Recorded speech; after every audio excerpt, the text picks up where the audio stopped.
Hello guys, in last lecture we have went through operators. In this lecture we will be learning about some miscellaneous functions or topics of C language. In the meantime, please like the video and subscribe the channel for further more updates. We'll start with compilation process. As we all know, C is a high level language and our system is a low level architecture.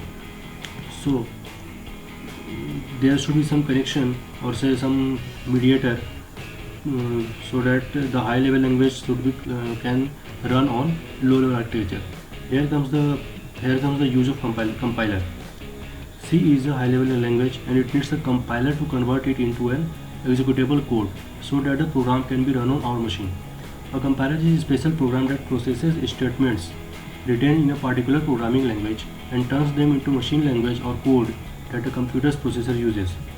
Compiler converts the expanded source code into machine's assembly code. Once the program is compiled, its source code is not useful for running the code. A compiler takes entire program and converts it into object code, which is typically stored in a file. The object code is also referred as binary code and can be directly executed by the machine after linking.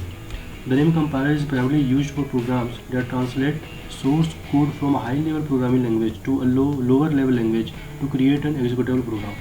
Here you can see this is a program.c. Let's say this is addition of two number program. Then compiler will compile it and generate program.obj, which is the object code.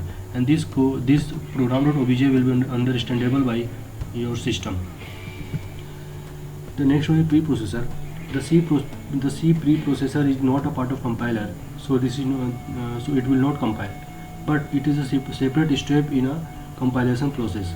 In simple terms, a C preprocessor is just a text substitution tool, and it instructs the compiler to do required preprocessing before the actual compilation.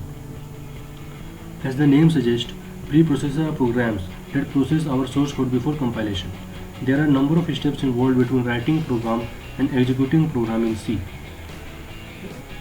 All preprocessors commands begin with the hash symbol hash.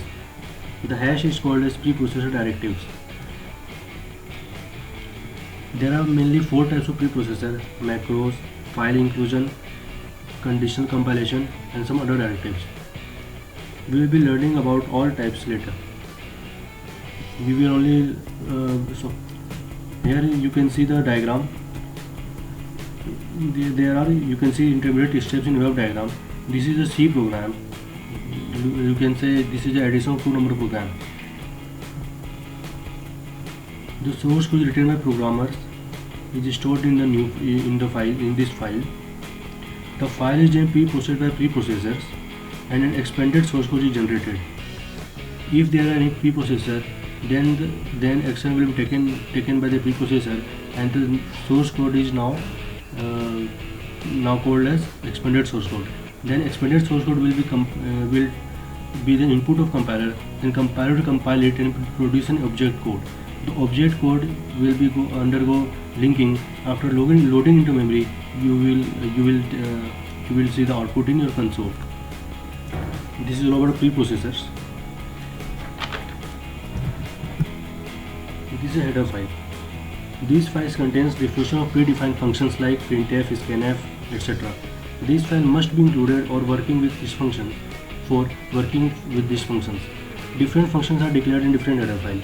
The extension of header file is .h. So when we write hash include, it includes stdio.h library.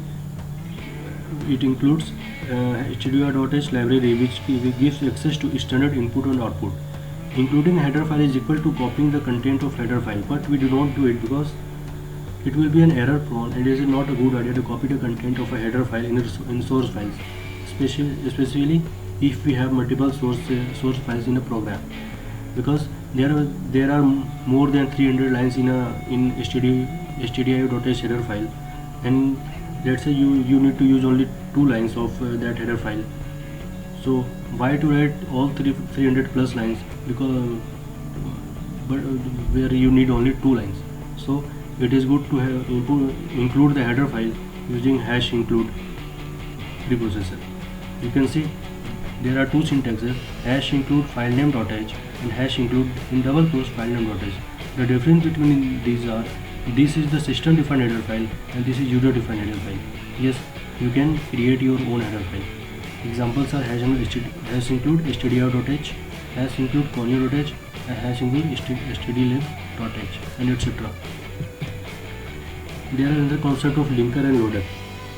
First of all, let us know that library functions are not a part of any C programs but of the C software. Thus, the compiler doesn't know the operation of any function, whether it be printf or scanf. The definitions of these functions are stored in their respective library, which the compiler should be able to link. Linking is performed at both compile time, when the source code is translated into machine code, and load time, when a program is loaded into memory by the loader. Linking is performed at the last step in compiling the program. This is what the linker does. The linker links the object files to the library functions, and the program becomes the .exe file.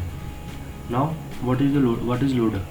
Loader is a program of the operating system which loads the executable from the disk into the primary memory, which is RAM, for execution.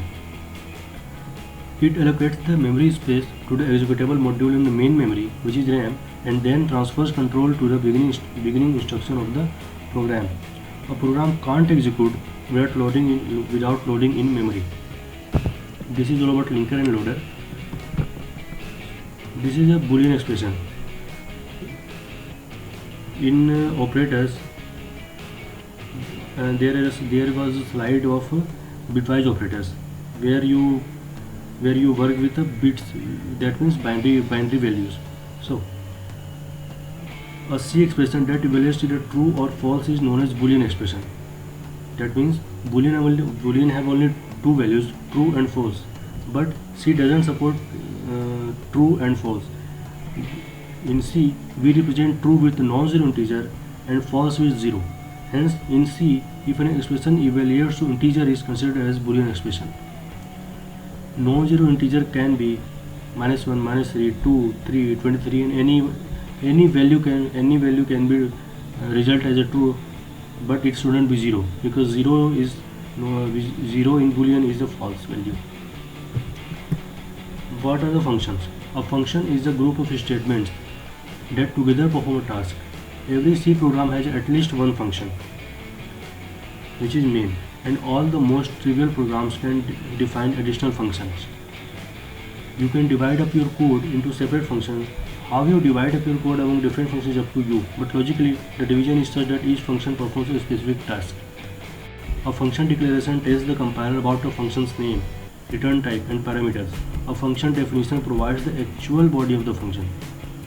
We will learn about function declaration, function definition, and function calling in later section. Example of functions are main function, printf to print something on console, scanf to get input from console, clr/str to clear the screen, waitch to wait for a character input, strcpy and strcat. We will be learning about this function later. So these are the basic functions which we use in every C program: clr/str and getch. Let's understand what are those. clr/str. This function is used to clear the output screen or say console. It will clear the screen whenever it will be called. This function is available under conio.h header file. Using of clr/str function in C is always optional, but it should be placed after variable or function declaration only. Syntax is clr/str and then braces and then semicolon. getch method will this method getch method will pause the output window until a key is placed. It won't show the character which is placed. The method is available under conio.h header file. Int, the syntax is int getch void. Void means nothing, and the return type of this function is integer. Here you can see the example where I have included preprocessor header file, main function, variable declaration and initialization, clr/str method, addition logic, printf function, and getch function, and it will return 0 because return type of main function is integer. So that's it for this video. If you have any question, feel free to ask. In the next video, we will be exploring some branching and or say conditional if else statements. Till then, Take care and goodbye. Thank you.